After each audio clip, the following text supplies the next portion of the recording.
Welcome back. The Blarney Stone is a popular Fields Corner restaurant that brings all walks of life under one roof.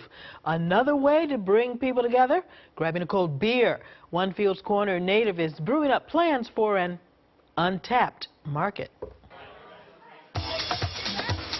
A craft beer movement has been bubbling up in Massachusetts for over 5 years. But the same faces seem to be brewing and imbibing. For the owner of Percival Beer Company, Philippe Olivier, there was reason to stand out.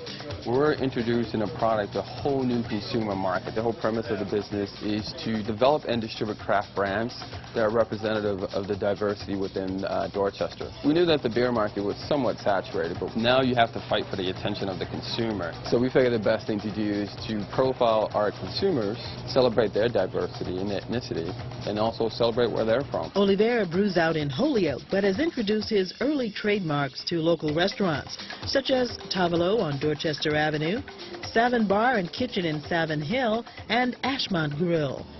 His first beer was dedicated to Dorchester's original locals, the Irish. Dot Ale 1630, which is a dedication brand not only to Dorchester, but also a dedication brand to the Irish community. It's a medium hop style. It's not overly hoppy. It's more right in the middle. It's perfect for people that prefer something a little bit on the lighter side. Being Cabo Verdean, there was no question Olivier would pay homage to his roots with the second installment, Compadre Lager. It's safe to say that most of the ethnic groups that come from a tropical island or warm weather area prefer lagers, which is a little bit lighter, a little bit crisper. It's very different and unique, showcasing the maltiness and the aroma from the malt itself, rather than showcasing the hops. While the name Percival comes from the Dorchester street he grew up on, further research presented a grander idea. Percival was actually one of the names of the knights from the Round Table of King Arthur. He was one of the knights that was actually sent out to look for the Holy Grail,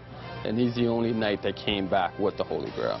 So my whole idea is that we're bringing back the Holy Grail to Dorchester in some sense. Arthurian literature lessons aside, Percival Beer Company is bridging a gap between the craft beer movement and a market seen by many as impenetrable. The distributors don't know how to market to these particular consumers. And since there's perception that this particular consumer market doesn't have the disposable income to entertain craft brands, because craft brand tends to be on the premium side in comparison to commercial brands. A lot of people didn't think that a brand dedicated towards Dorchester or brands that celebrated the diversity of Dorchester was a feasible idea. But people realized, like, hey, wait a minute, this is actually a pretty smart idea. The ethnic market, it's a market that hasn't been tapped yet, and we're hoping to expose that market and also develop it. With Americans consuming over 7 billion gallons of beer a year, it isn't just about becoming a community favorite. If we can build a solid consumer base here domestically, regionally, coastally, nationally, that provides us a strong platform to go overseas and start distributing or exporting. And that's where the key is, and that's from a growth standpoint. Olivier's business plan to go global will come in due time.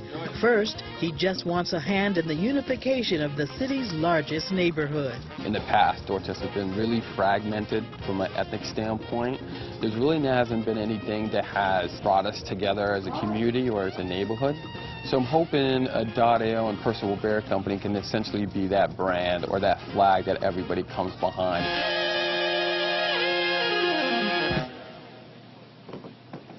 Another Cape Verdean who's building up Fields Corner is 5th Suffolk District State Representative Evandro Carvalho.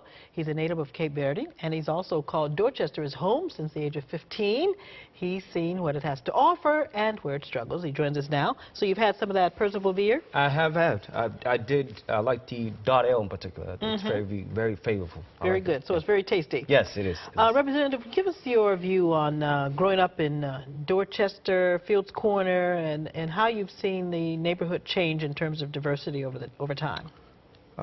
Fields Corner, as you said, that's actually where I live. I'm not sure if you know. I live in Fields Corner, right behind the Adams Street area. And over time, my neighbors are consistent of Vietnamese, Cape Verdeans, Haitians, some people from Irish, white descent. So it's all over.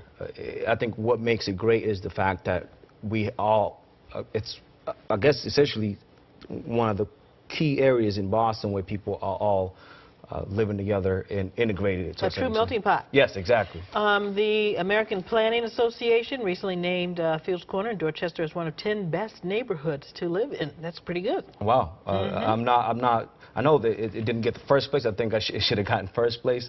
And honestly, I think I can see it. I can walk down the street and go to a bank and go to a library, and there's several parks around that area. And the transportation, you know, as far as Red Line and the buses are right there. You have access to 93.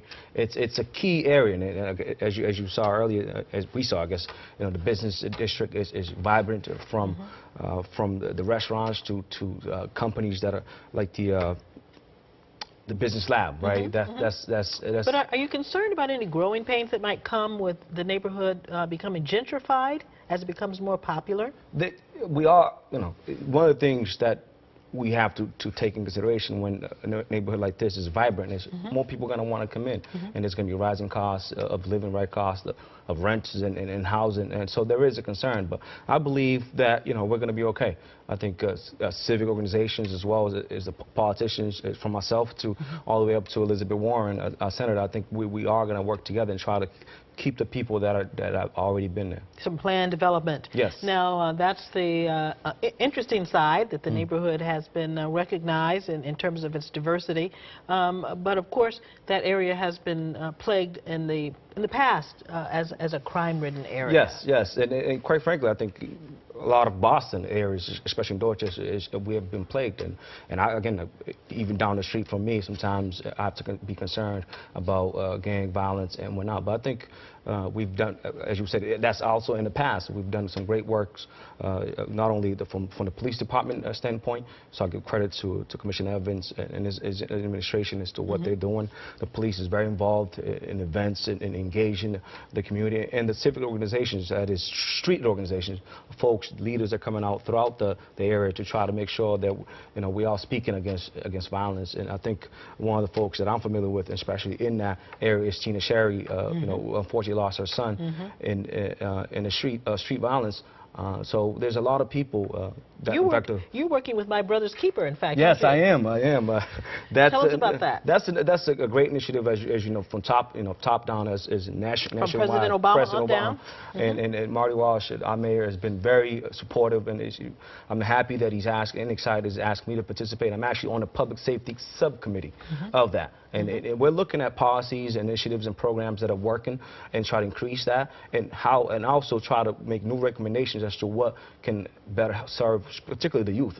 That's what we're looking at, you know, in terms of age of 12 to maybe 24, as to what we can do to decrease the violence and increase opportunities for our youth. All right, so we're about to close out. Tell us one big thing that you're working on Beacon Hill for your neighborhood.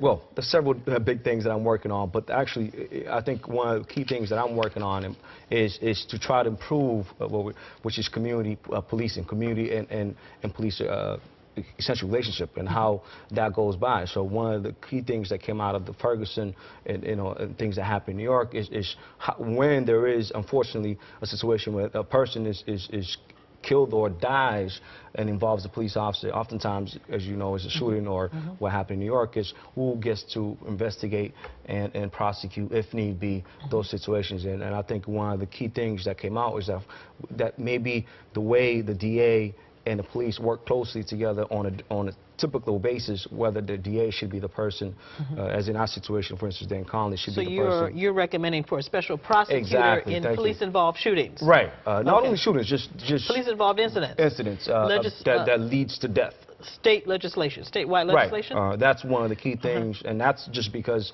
of what we've seen. And I think it makes sense. It's a common sense approach because, and actually, I'm a former prosecutor myself. Okay. And I understand, you know, the work that the police does, and sometimes decisions are made on the spot. You can't really, you know, second guess it, but at the same time, that's the job that we have to do. And I think to have someone who's not necessarily tied so closely in would help the process. I think it would. All right, Representative Carvalho, thanks for coming to talk to us about that in your neighborhood Fields Corner. Thank you. Everyone, you can learn more about all the things we featured on today's program by visiting our webpage on WCVB.com. Don't forget, click Community. Thanks so much for watching, everyone. Have a great rest of your day. Take care.